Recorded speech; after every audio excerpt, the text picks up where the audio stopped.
Dear students, let's recall what we have done so far. आपको याद होगा हमने ग्रुप्स की काफ़ी एग्जांपल्स डिस्कस की है। मैं उनमें से कुछ एग्जांपल्स को आपके लिए रिकॉल करता हूँ। हमने डिस्कस किया है कि set of real numbers under addition, set of rational numbers under addition, set of integers under addition and set of complex numbers under addition. All these are groups.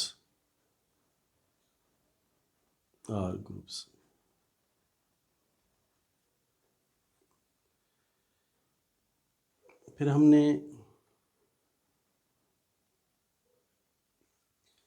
ये भी डिस्कस किया है कि अगर हमें 4 एलिमेंट्स दे दिए जाएं E, A, B, C, तो इन 4 एलिमेंट्स पर हम 2 ग्रुप स्ट्रक्चर्स डिफाइन कर सकते हैं। तो we have defined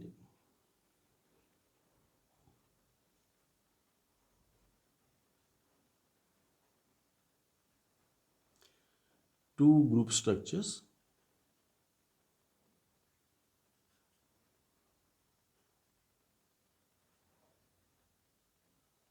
on 4 elements.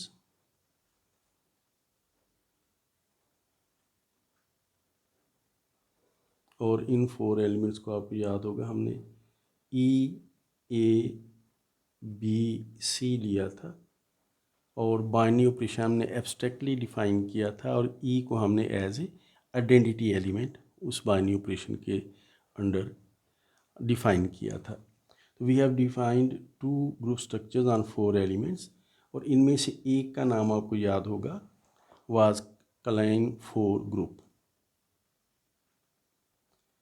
One of these was Kleene 4 group.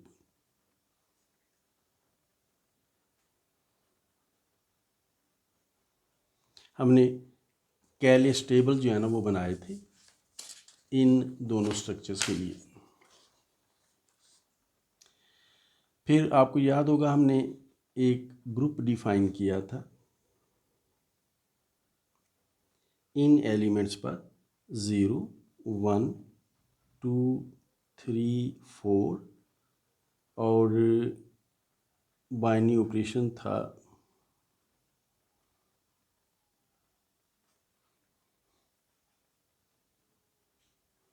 Addition modulo 5 और आपको याद होगा इसका भी हमने कैलियस टेबल बनाया था। इसको उस वक्त हमने S कहा था लेकिन इस ग्रुप को का स्टैंडर्ड नाम जो है ना वो Z5 है।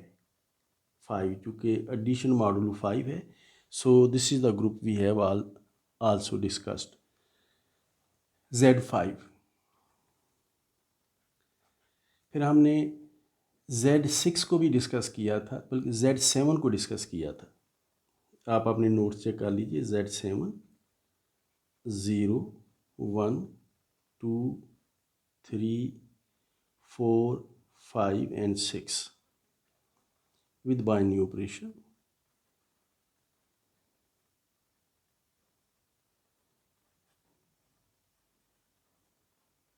Addition modulo 7.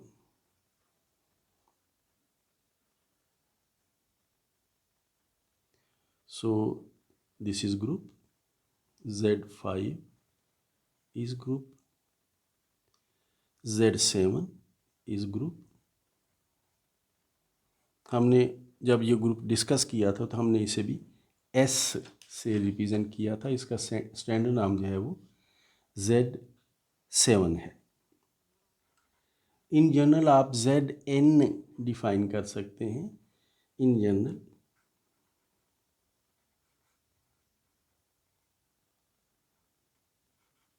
you can define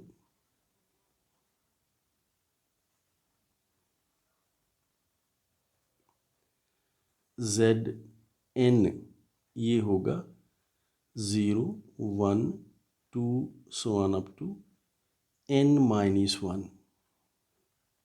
आप नोट कीजिए Z5 4 तक है, Z7 6 तक है, तो Zn n-1 तक होगा for any natural number n belonging to n. You can define it as a group under binary operation addition modulo n। तो आप Z5 डिफाइन कर चुके हैं, Z7 डिफाइन कर चुके हैं, you can do that Z4, Z6, Z7, Z8, Z9 and so on. तो you can generalise this particular concept. Addition modulo n जो है ना वो बाइनरी ऑपरेशन होगा और सामने आइडेंटिटी एलिमेंट 0 होगा। एंड देन आपको याद होगा हमने एक ग्रुप डिफाइन किया था, इसको हमने S ही कहा था। We also defined S जिसके एलिमेंट थे 2, 4, 6, 8, 10 and 12। 2, 4, 6, 8, 10 and 12।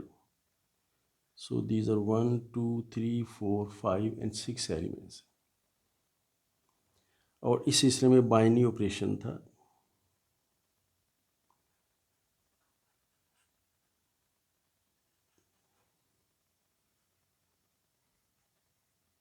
Multiplication modulo 14। और आपको याद होगा हमने इसका भी कैलिस टेबल कंस्ट्रक्ट किया था। फिर हमने एक ग्रुप डिस्कस किया था, वी आल्सो डिस्कस्ड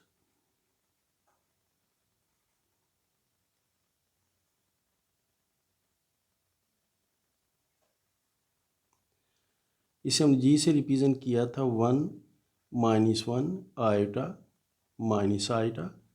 और ये कॉम्प्लेक्स नंबर्स हैं, हमने डिफाइन कर दिया था iota square is equal to -1। और बाइनरी ऑपरेशन मल्टीप्लिकेशन था with multiplication as binary operation।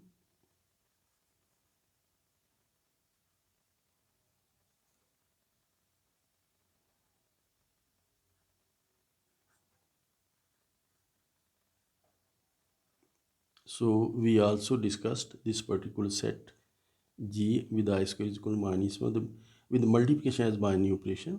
We discussed it as a group। This is group as well। अब जितने भी ग्रुप्स हमने डिस्कस किए हैं इस वक्त, इन तमाम ग्रुप्स में एक प्रॉपर्टी है और वो मैं नोट करता हूँ।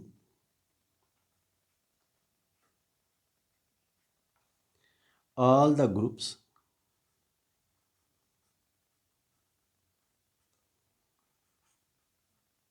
mentioned above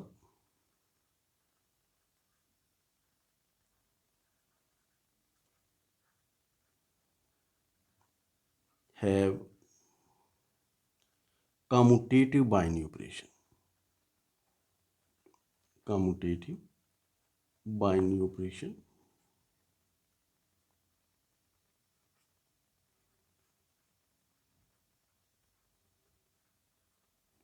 देखिए इसके माने ये हैं, दैट इज अगर बाइनरी ऑपरेशन एडिशन है, जैसे आर में था, क्यू जेड सी में था, ये हमने इसमें बाइनरी ऑपरेशन एब्स्ट्रैक्ट था हमारा, जक्सटापोजिशन हमने लिया था। इसमें एडिशन मॉडुलो 5 था, एडिशन मॉडुलो 7 था। तो जो भी बाइनरी ऑपरेशन है इन तमाम में वो बाइनरी ऑपरेशन कम्यूटेटिव था। तो मैं इसे लिख देता हूँ, दैट इज़ इन तमाम ग्रुप्स में अगर आप ए और बी को आपस में ऑपरेट करें, अगर बाइनरी ऑपरेशन एडिशन है तो ए प्लस बी, अगर आप बी और ए पर ऑपरेट करें बाइनरी ऑपरेशन बी प्लस ए, तो ये दोनों चीज़ें आपस में इन तमाम में ये A plus B B plus A के बराबर है if binary operation is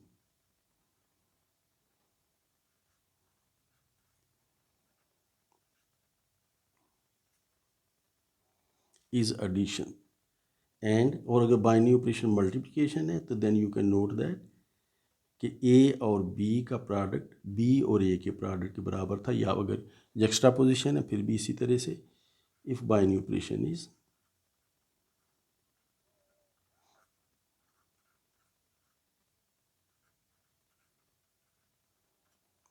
is multiplication or juxtaposition. So this is very special property for all the groups we have mentioned above. हमने प्रीवियस सेशन में हमने डिस्कस किए थे. तो ये ग्रुप्स जिनमें ये प्रॉपर्टी होती है, इन ग्रुप्स को हम कम्यूटेटिव ग्रुप्स कहते हैं, या फिर हम इनको अबीलियन ग्रुप्स कहते हैं. अबीलियन इसलिए कि आपको याद होगा मैंने आपको एक वीडियो भेजी थी जो एक मैथमेटिशियन एबल की ज़िंदगी के बारे में थी. एबल ने कम्यूटेटिव ग्रुप्स पर बहुत काम किया था. तो कम्यूटेटिव ग्रुप्स को एबल के एजाज़ में अबीलियन ग्रुप्स कहते हैं. So let me note that.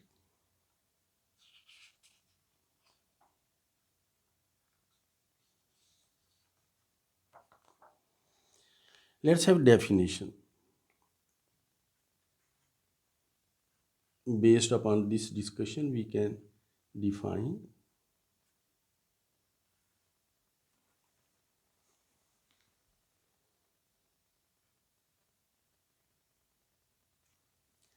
a group G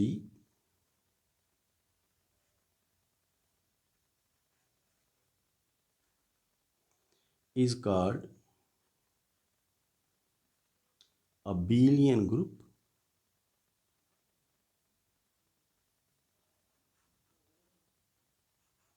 और अगर आप चाहें तो आप इसे कह सकते हैं आर कम्यूटेटिव ग्रुप.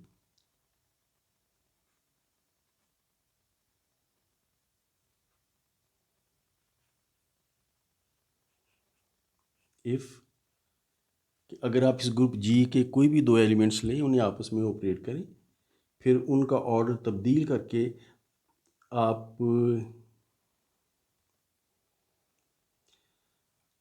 ऑपरेट करें तो ये रिजल्ट्स आपस में बराबर आए.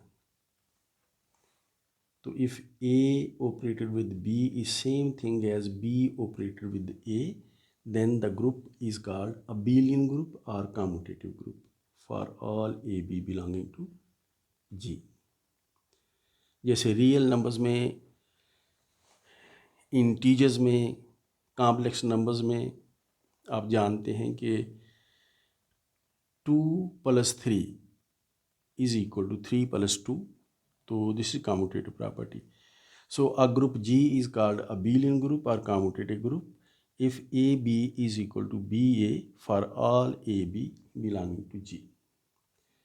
जो ग्रुप्स इस प्रॉपर्टी को सेटिस्फाई ना करते हों वो ग्रुप्स नॉन कम्यूटेटिव ग्रुप्स कहलाते हैं. और मैं रिकॉल करता हूँ हमने कुछ एग्जांपल्स ऐसे ग्रुप्स की भी की थी. Late me recall those examples. So examples of groups.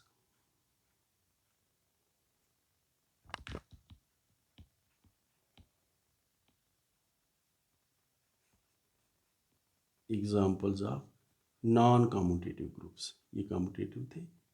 Non commutative या नॉन अबीलियन भी कहते हैं.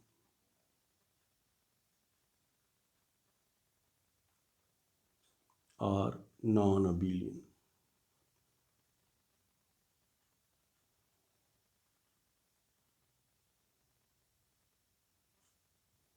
groups.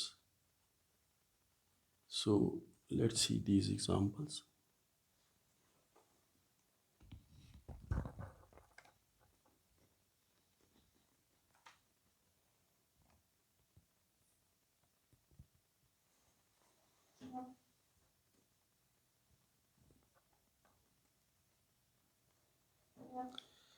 So first example,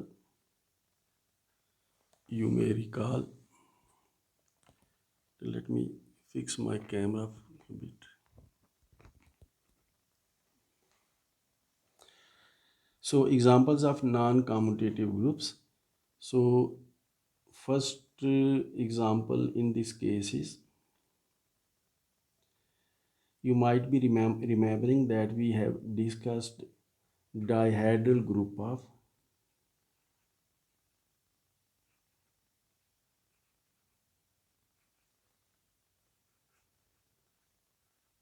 group of square. इसे हमने काफ़ी डिटेल से डिस्कस किया था और हमने इसका कैलिस टेबल भी बनाया था।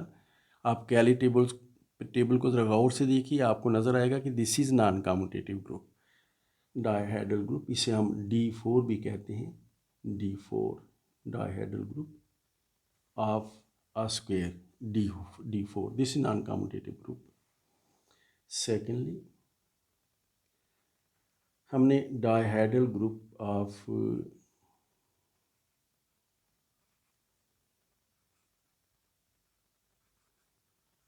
रेगुलर पेंटागन भी डिस्कस किया था।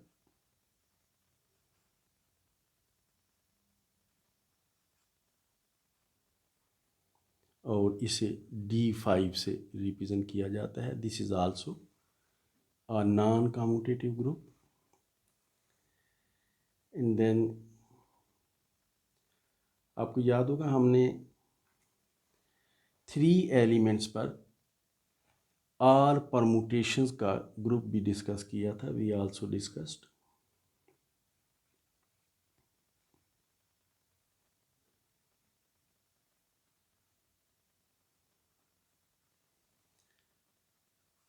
group of permutation, group of all permutations, in fact all permutations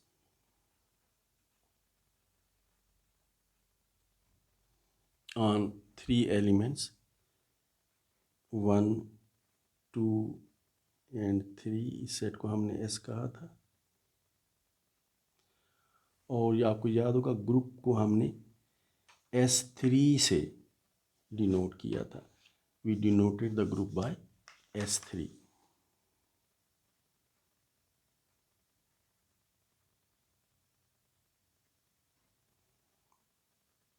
this group by S3। और जो परमुटेशन थी उनके हमने नाम रखे थे, हमने खुद ही नाम रखे थे, आप चेक कर लीजिए।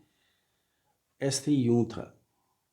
अब परमुटेशन सारी मैं यहाँ नहीं लिखूँगा, सिर्फ जो आपको मैं लास्ट टाइम लिखवाई थी, जिन नामों से लिखवाई थी, मैं से वो नाम लिखने लगा हूँ। आइडेंटिटी परमुटेशन थी। बाकी परमुटेशन का हमने अल्फ़ा, बीटा, गैमा, डेल्टा और म्यू कहा था। 1, 2, 3, 4, 5, 6 एग्जैक्टली हमने identity permutation alpha, beta, gamma, delta और म्यू कहा था। और हमने इस बात को नोट किया था कि वी नोटेड दैट, और ये बाकायदा हमने मल्टीप्लाई करके ऐसा किया था। वी नोटेड दैट कि अगर हम म्यू को गैमा से कंपोज करें या मल्टीप्लाई करें, जो तरीका मैंने आपको बताया था, और या फिर गैमा को पहले रख के फिर आप म्यू से कंपोज करें, तो ये दोनों जो अब आपस में बराबर नहीं आए थे। So this is an example of non commutative group. और आपने इसका कैलिस टेबल भी बनाया था। Let me recall as well that, let's recall that S3 के एलिमेंट्स की तादाद जो है वो 3 फैक्टोरियल थी या 6 थी। ये मैंने आपको बताया था लास्ट टाइम। तो अगर आप चाहें तो इसी तरह से आप similarly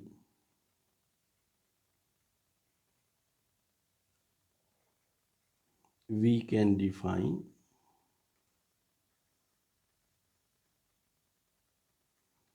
S4, which would be, or which is group of all permutations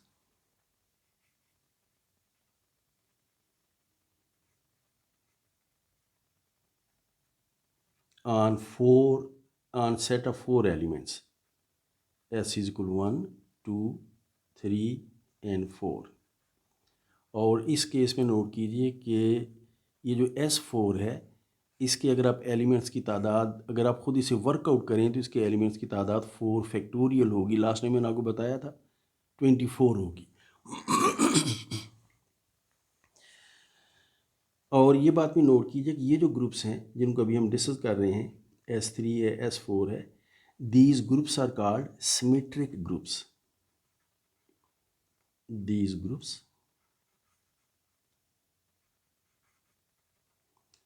are called symmetric groups.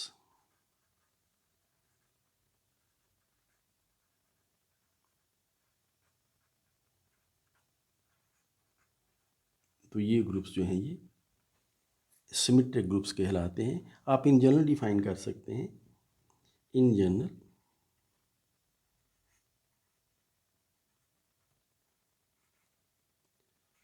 for n belonging to n set of natural numbers, Sn is symmetric group.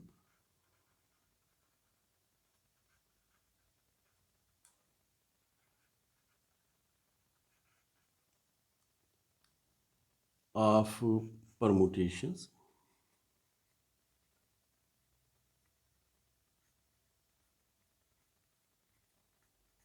on a set. Let's say this set will be, now it will contain n elements, 1 2 so on up to n.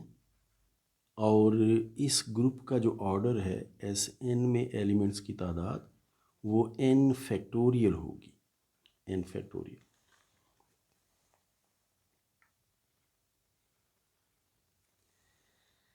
And we have noted that this is non-commutative group.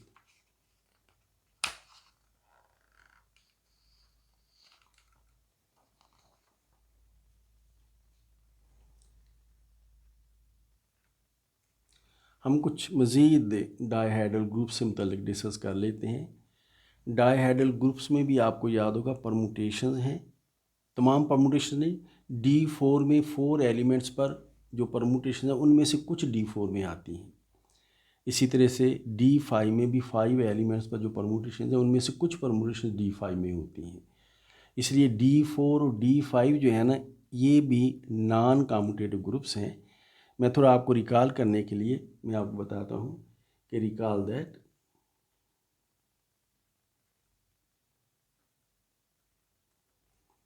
D4 जो है इसके elements आपको याद होगा 4 rotation थी, R0 degree, R90 degrees, R180 degrees, R270 degrees और उसके बाद 4 ही इसकी रिफ्लेक्शन थी, जिनमें से रिफ्लेक्शन जो है ना जब साइड्स की तादाद इवन हो तो रिफ्लेक्शंस हम लेते हैं through lines joining mid points. तो आपको याद होगा एक को हमने हॉरिजॉन्टल कहा था, एक को हमने वर्टिकल कहा था और 2 डायगोनल्स थे उनको हमने D1 D2 कहा था. So these were elements of D4. आप देख सकते हैं 8 एलिमेंट्स हैं. एंड नोट दैट D4 के एलिमेंट्स की तादाद जो है वो 8 है और 8 नोट कीजिए 2 मल्टीप्लाइड बाय 4 है. And this is a non commutative group. Further D5 को भी हमने वर्कआउट किया था. D5 में 5 रोटेशंस थी और 5 रिफ्लेक्शंस थी और रोटेशंस आपको याद होगा थ्रू 72 डिग्री थी. तो D5 के एलिमेंट्स की लिस्ट जो है ना वो फिर यूँ बनती है कि R0 degree, R72 degree, then 72 degree plus 72 degree R144 degree, then 72 मज़ीद ऐड करें तो R216 degrees, then R288 degrees. तो ये आप देख सकते हैं 1 2 3 4 5 ये रोटेशन हैं.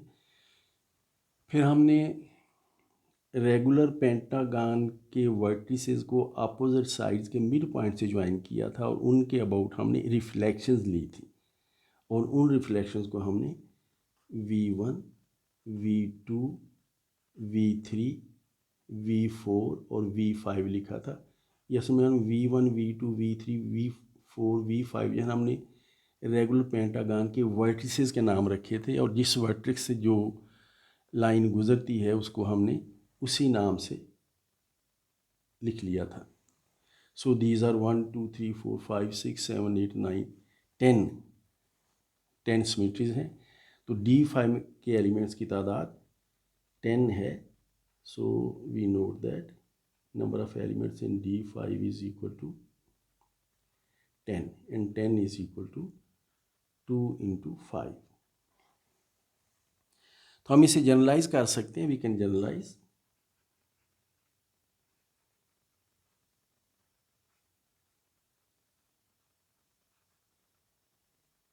इस केस में थोड़ा सा आपको ज़हन में रखना होगा कि आपने n को ग्रेटर देन 2 लेना है।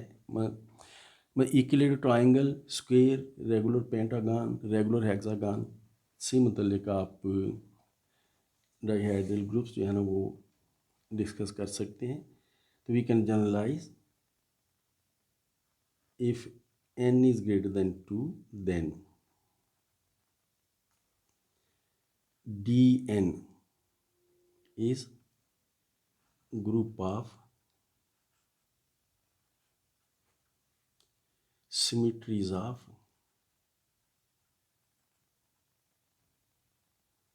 सिमिट्रीज आप जानते हैं रोटेशंस होती हैं और रिफ्लेक्शंस होती हैं। तो n रोटेशंस होंगी, n रिफ्लेक्शंस होंगी, then Dn is group of symmetries of regular n gone.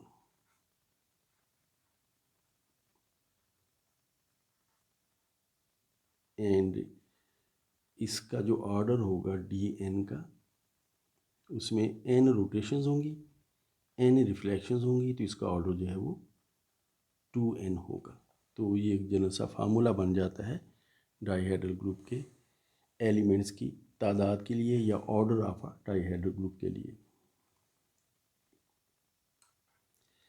फिर आपको याद होगा हमने इसके बाद सब ग्रुप्स डिस्कस किए थे। वी डिस्कस्ड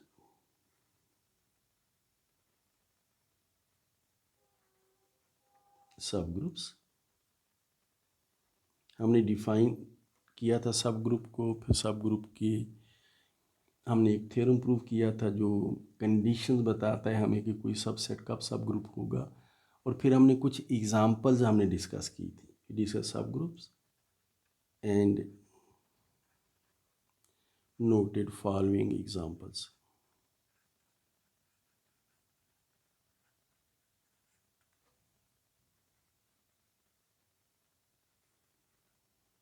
हमने नोट किया था कि D4 जो है वो S4 का सब ग्रुप है, D5 जो है वो S5 का सब ग्रुप है, एंड इन जनरल ये हम अब नोट कर लेते हैं इस बात को कि इन जनरल Dn जो है वो Sn का सब ग्रुप होता है where n is greater than 2। इसमें केस बहुत स्पेशल है, वो ये है कि for n is equal to 3 we have equilateral triangle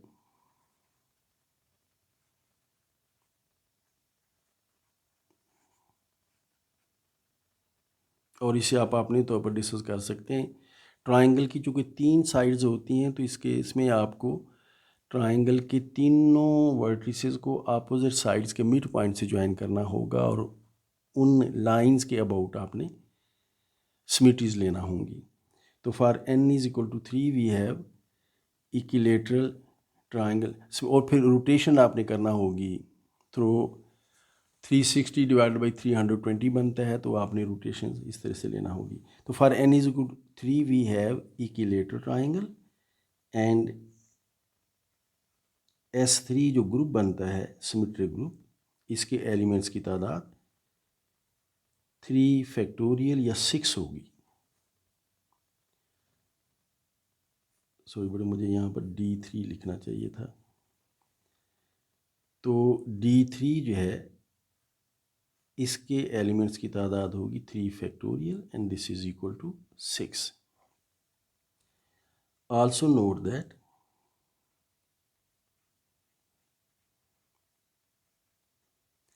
हमने S3 को डिस्कस किया था बाकायदा, और S3 के एलिमेंट्स की तादाद भी 3 फैक्टोरियल ही है, जो कि 6 है।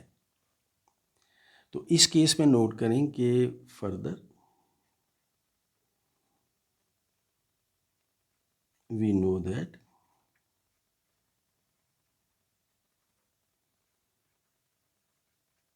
कि D3 जो है वो S3 का सब ग्रुप है, लेकिन देखिए इनके एलिमेंट्स की तादाद आपस में बराबर है।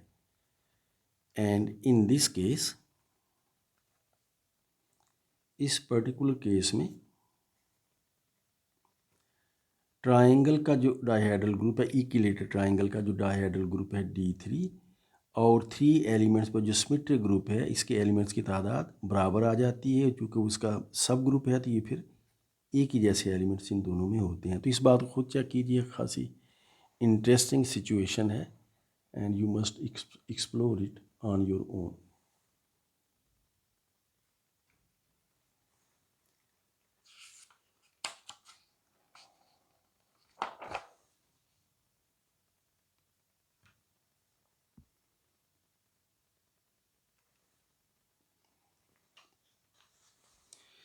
सो ये वो चीज़ें हैं जो हमने इससे पहले डिस्कस कर रखी हैं about groups, about symmetric groups, dihedral groups. तो जितने भी ग्रुप्स अब हमने डिस्कस किए हैं ना, ये सारे के सारे ग्रुप्स नॉन कम्यूटेटिव थे। So let me comment on that. Note that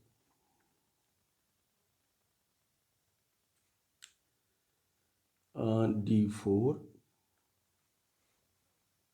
D5, S4, S5, S3 जिनको हमने बाकायदा लिखा था, and in general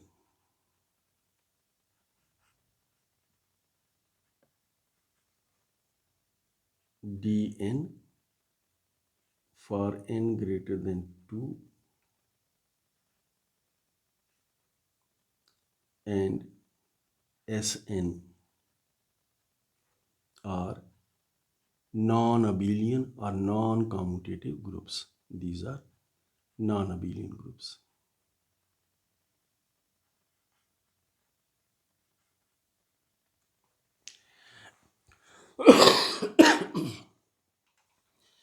in groups के अलावा भी नॉन अबेलियन ग्रुप्स हैं।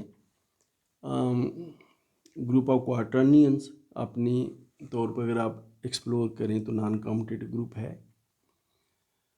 इसी तरह से मैट्रिसेस में भी अगर आप गौर करें तो आपको नॉन कम्यूटेटिव ग्रुप्स मिलेंगे। तो there are other non commutative groups as well. It is better if you explore other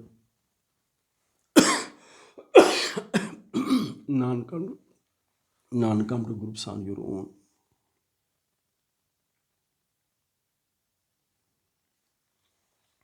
Now we come to a concept which you already know very well, that is about equivalence relation.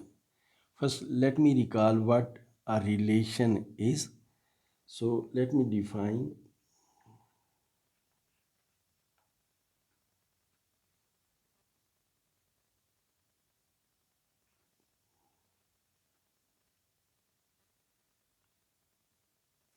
ये definition आपने FSc में पढ़ी हुई है कि let S be a non empty set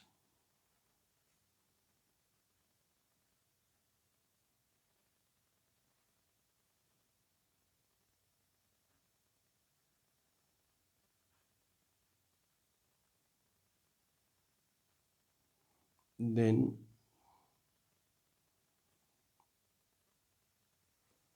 a subset, in fact non-empty subset, then a subset of S cross S is called a binary relation, is called a binary relation on S.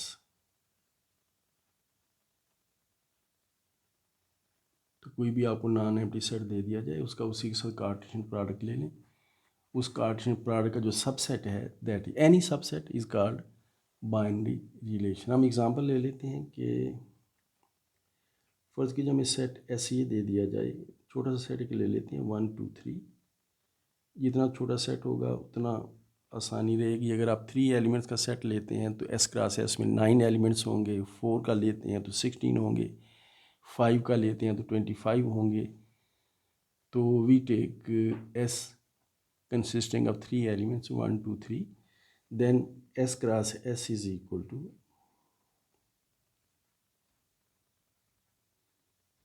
ये आप जानते हैं it is 1 1 1 2 1 3 2 1 2 2 2 3 then 3 1 3 2 and 3 3। तो आप देख सकते हैं 1 2 3 4 5 6 7 8 9 order page आ जाते हैं एस क्रॉस एस में। इसका कोई भी सबसेट ले लीजिए, एनी सबसेट। तो लेट हम इसका सबसेट ले लेते हैं 1 1 3 3 2 1।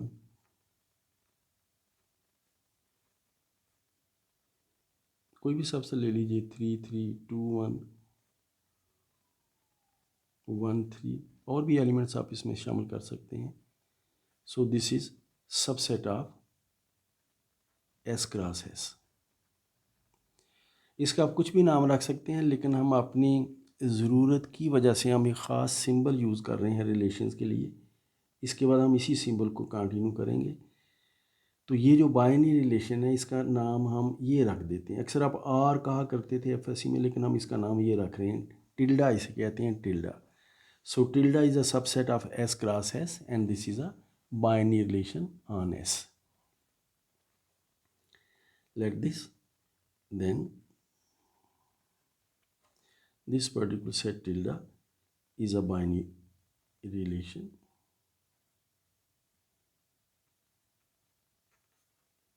on S.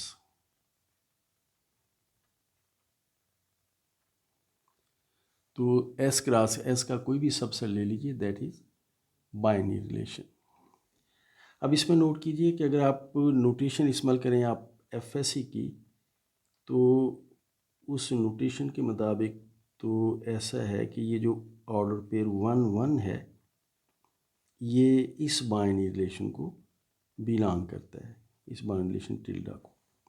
अब इस बात को हम लिखते यूँ हैं, इसके बाद हम ऐसा ही किया करेंगे कि इसी चीज़ को हम यूँ लिखते हैं कि we write 1 is related with 1, ये हमारा सिंबल होगा।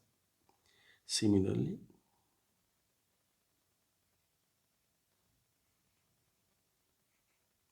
आप नोट कीजिए कि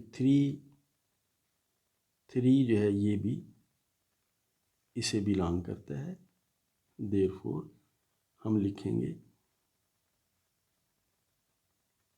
3 is related with 3 and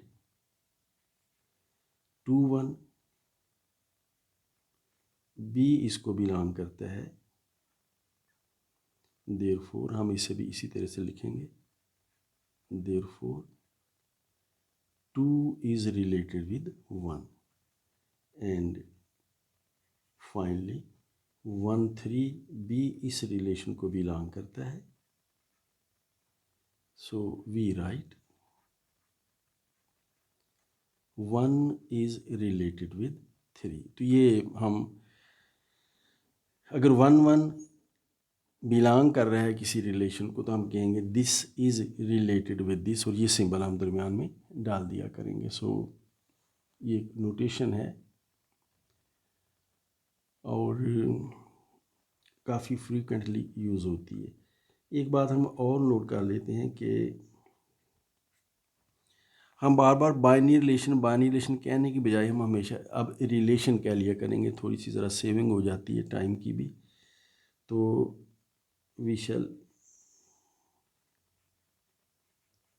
right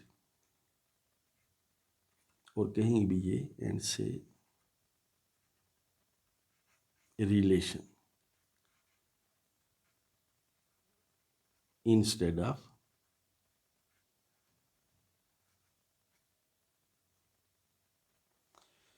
तो इंस्टेड ऑफ बाइनरी रिलेशन हम रिलेशन की फ्रेज इस्तेमाल किया करेंगे।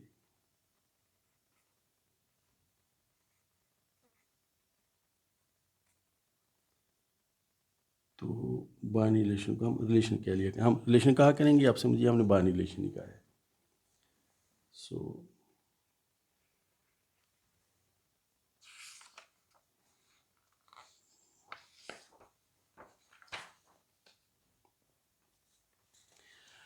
आपने एफएससी में नहीं तो कम से कम बीएससी में मैं समझता हूँ कि आपने इक्विवेलेंस रिलेशन को पढ़ा होगा। हम इसे डिफाइन करते हैं, फिर थोड़ा डिस्कस भी कर लेंगे।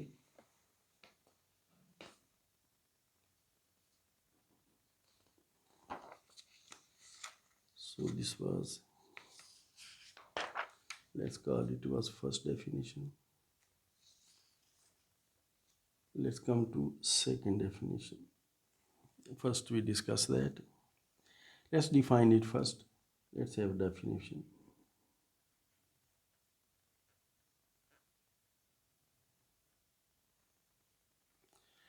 Let S be a non-empty set. हम इसकी एग्जांपल भी देखेंगे। Let S be a non-empty set.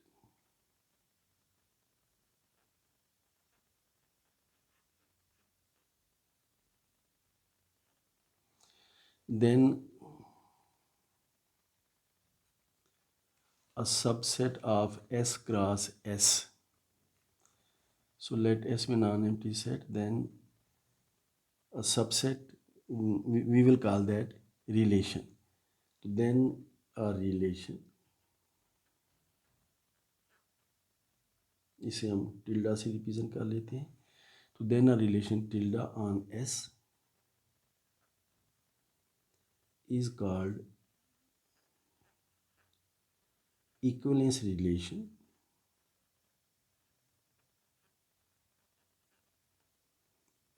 Equivalence relation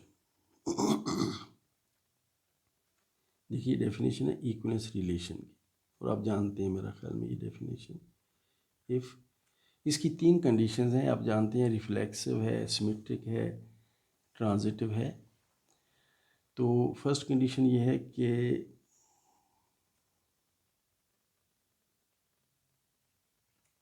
reflexive,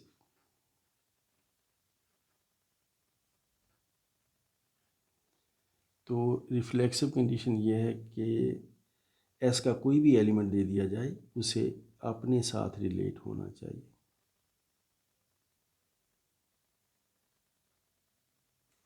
A is related with A for all A belonging to S. So this is reflexive condition. Second is symmetric.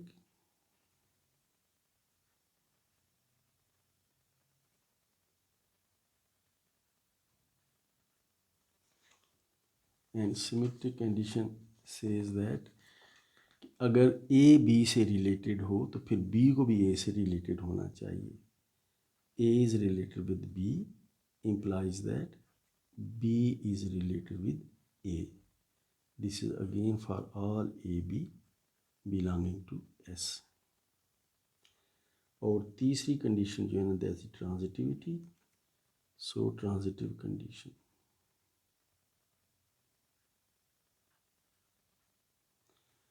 Transitive condition says that कि अगर A B से related हो और B C से related हो तो फिर ए को सी से रिलेटेड होना चाहिए।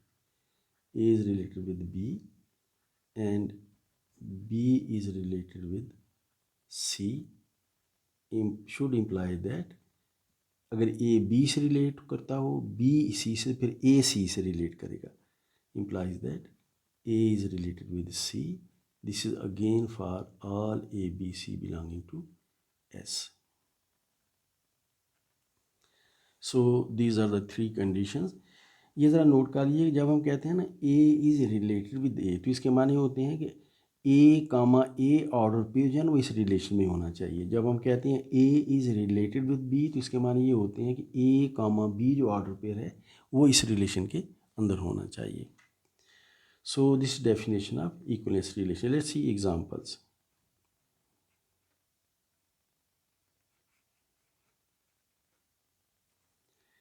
Set S आप वही ले लीजिए, let S is equal to 1 2 3 ले लेते हैं, 1 2 3, और इसका आपने S क्रॉस S आपने ऊपर नोट किया था, उसका हम एक सबसेट ले लेते हैं। We have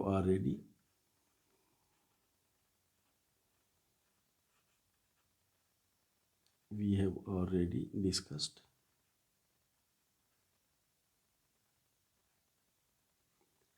S cross S पहले डिस्कस कर चुके हैं। अब आप इसका ये रिलेशन कंसीडर कीजिए, S क्रॉस S का एक सबसेट। रिलेशन को हम इसी से रिप्रेजेंट कर लेंगे। तो ये रिलेशन हम लेते हैं 1 1 2 2 3 3 2 3 and 3 2।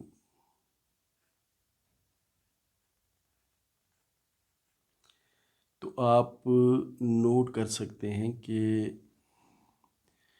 ये रिलेशन जो हमने लिया है, 1 1 से रिलेट कर रहा है, 2 2 से रिलेट कर रहा है, 3 3 से रिलेट कर रहा है, 1 2 3 हर एक अपने आप से रिलेट कर रहा है। So this relation is reflexive. फिर देखिए कि 2 3 से रिलेट करता है तो 3 भी 2 से रिलेट करता है, सो दिस इज सिमेट्रिक। फिर देखिए 2 3 से रिलेट करता है, 3 2 से, फिर 2 2 से रिलेट करता है, तो this is transitive as well. So consider this, then we note that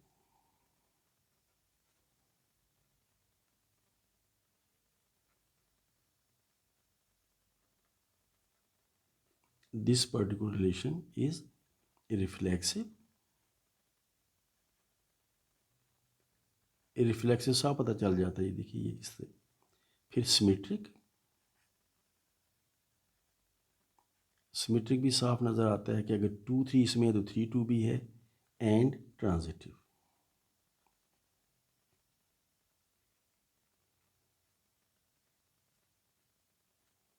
therefore tilde is equivalence relation। this particular relation is equivalence relation।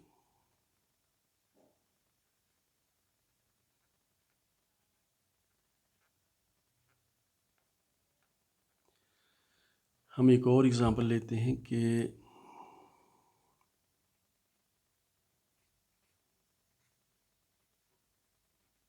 अब आप S क्रॉस S का ये सबसे ले लीजिए, 1 1 2 2 2 3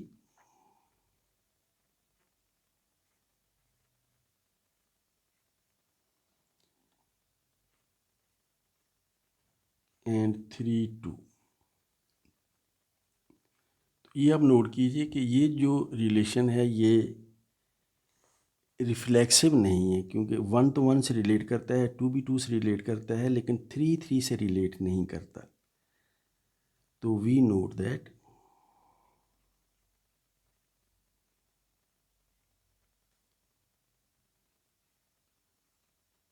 in this case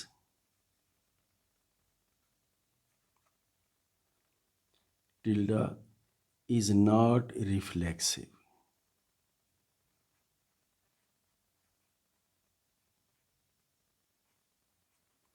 बिकॉज अगर आप रीज़न लिखना चाहें तो एक तो ये आप लिख सकते हैं कि 3 3 does not belong to this, लेकिन हम लिखने लगे हैं कि because 3 is not related with 3। ज़रा बेहतर लगेगी ये सिंबल इस अंदाज में लिखना। तो this is not reflexive, therefore tilde is not an equivalence relation. This is not an equivalence relation.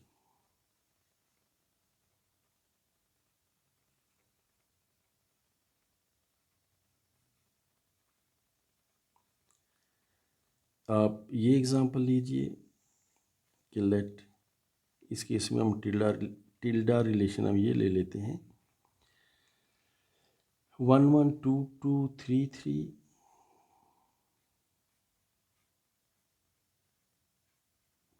तो ये लिखने से ये रिलेशन जो है ना ये रिफ्लेक्सिव तो हो जाता है। हम इस साथ लेते हैं 3 2 और 2 3 भी ले लेते हैं,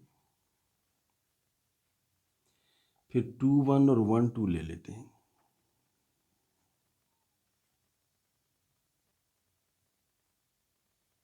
ये 1 2 है, तो 2 1 और 1 2। इसमें नोट कीजिए कि ये ट्रांजिटिव नहीं है। So this is not transitive. उसकी रीज़न ये है कि 3 जो है वो 2 से रिलेट करता है, 2 जो है वो 1 से रिलेट करता है। अब देखिए 3 2 से रिलेट करता है और 2 जो है वो 1 से रिलेट करता है। 3 2 से, 2 1 से, तो फिर 3 को 1 से रिलेट करना चाहिए ना, वो तो नहीं कर रहा इसमें। 3 को 1 से, वो 3 1 यहाँ कहीं नहीं लिखा हुआ। Then we note that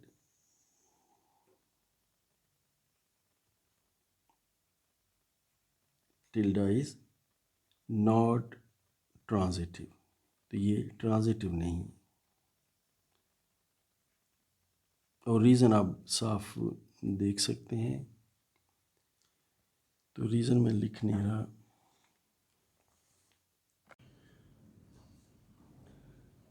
Let's take another example, and let's take tilde is equal to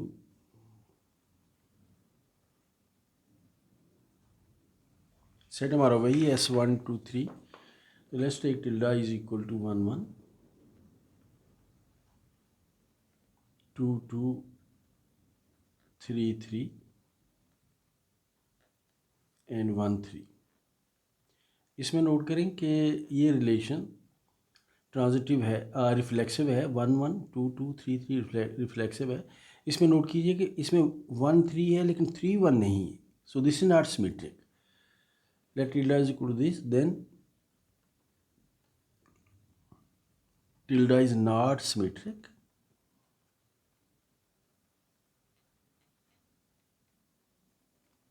reason इसकी ये है कि because 1 is related with 3 but 3 is not related with 1। तो 1 3 से रिलेट करता है लेकिन 3 1 से रिलेट नहीं करता। तो therefore tilde is not an equivalence relation। तो therefore in this case tilde is not an equivalence relation।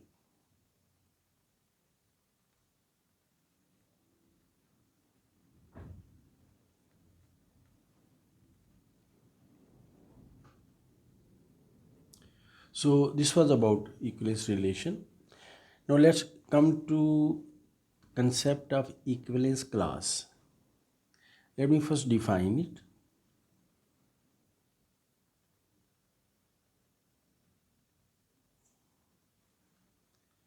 Equivalence class.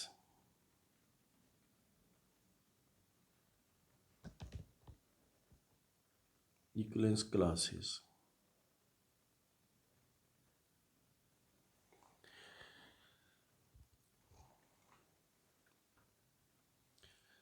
So let's define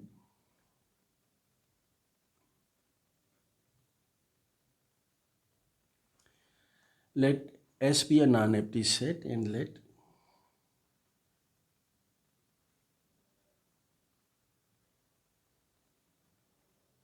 be a non-empty set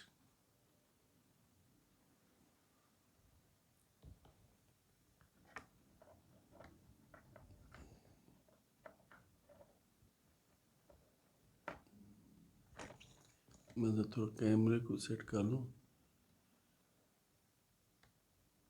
So let S be a non-empty set and tilde be an equivalence relation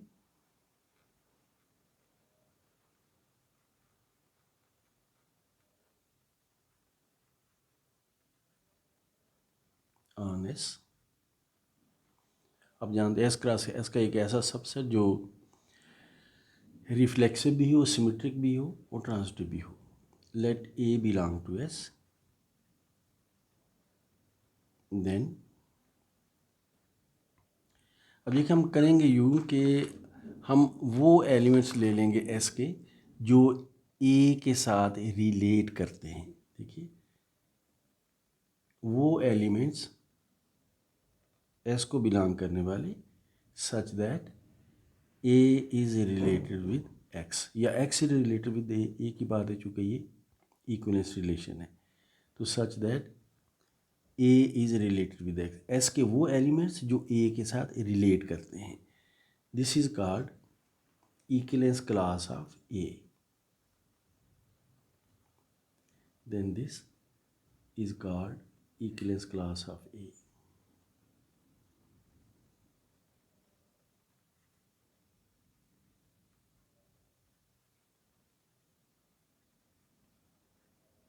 let's have an example. Set वही ले लेते हैं. S is equal 1 2 3 और आपको S cross S का पता है. हम इस पर एक इक्विवेलेंस रिलेशन लेते हैं. Let tilde is equal to, आप ये इक्विवेलेंस रिलेशन ले लीजिए 1 1 2 2 1 1 2 2. It has to be equivalence relation. So 1 1 2 2 और 3 3 इसमें होंगे और 2 3 और 3 2 ले लीजिए साथ इसके.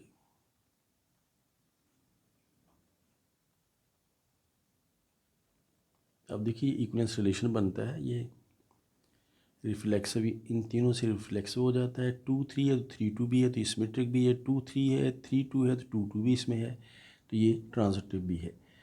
तो let tilde is equal to this. We note that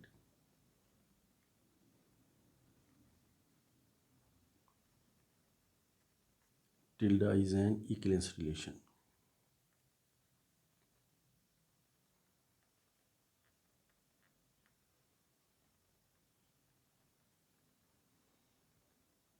अब हम इक्विवेलेंस क्लासेस लेते हैं. देन हम देखते हैं कि हम पहले 1 की इक्विवेलेंस क्लास लेते हैं.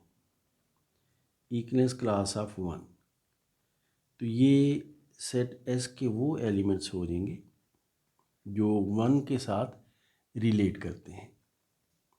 1 इज रिलेटेड विद X. और नोट कीजिए कि इसमें 1 के साथ सिर्फ 1 ही रिलेट होता है, तो इसका रिजल्ट आ जाएगा 1. अब 2 की इक्विवेलेंस क्लास वो एलिमेंट्स हो जाएंगे जो 2 से रिलेट करते हैं, तो X belonging to S such that 2 is related with X. अब इस केस में देखिए कि 2 से रिलेट होने 2 2 से रिलेट होता है तो एक तो ये 2 होगा. फिर 2 3 से रिलेट होता है तो एक ये 3 हो जाएगा. तो 3 2 से या 2 3 से तो 2 3 ये आ जाएंगे. फिर 3 की इक्विवेलेंस क्लास देखिए. डेफिनेशन वही है कि ये सेट S के वो एलिमेंट्स होंगे जो 3 के साथ रिलेट होते हैं. तो ये नोट कीजिए कि 3 के साथ एक तो 3 रिलेट होता है और 3 के साथ एक 2 रिलेट होता है. देखिए ये 2 रिलेट होता है. और इस 3 2 अगर आप चाहें तो आप इस 2 3 भी लिख सकते हैं, क्योंकि ये सेट है तो तरतीब से फ़र्क नहीं पड़ता. तो आप देखिए 1 की इक्विवेलेंस क्लास उसमें से 1 1 है. 2 की इक्विवेलेंस क्लास में 2 और 3 है और 3 की इक्विवेलेंस क्लास में भी 2 और 3 है. तो 2 और 3 की इक्विवेलेंस क्लासेस आपस में बराबर हैं. सो देयरफॉर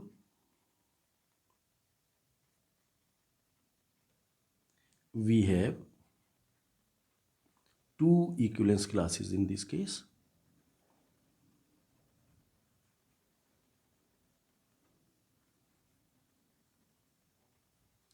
एक तो है ये 1 की इक्विवेलेंस क्लास जिसमें सिर्फ एक एलिमेंट 1 है, और एक है इक्विवेलेंस क्लास 2 की जो कि 3 की इक्विवेलेंस क्लास के बराबर है, और इसमें एलिमेंट जो हैं वो ये हैं 2 और 3।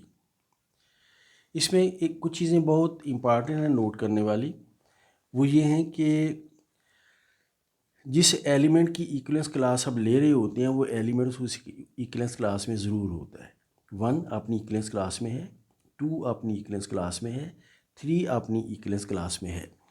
और दूसरी बात यह है कि अगर कोई दो एलिमेंट्स आपस में रिलेट कर रहे हों, जैसे 2 3 से रिलेट कर रहे हैं, तो फिर 2 और 3 की इक्विवेलेंस क्लास आपस में बराबर होती है। तो लेट्स नोट दीज थिंग्स।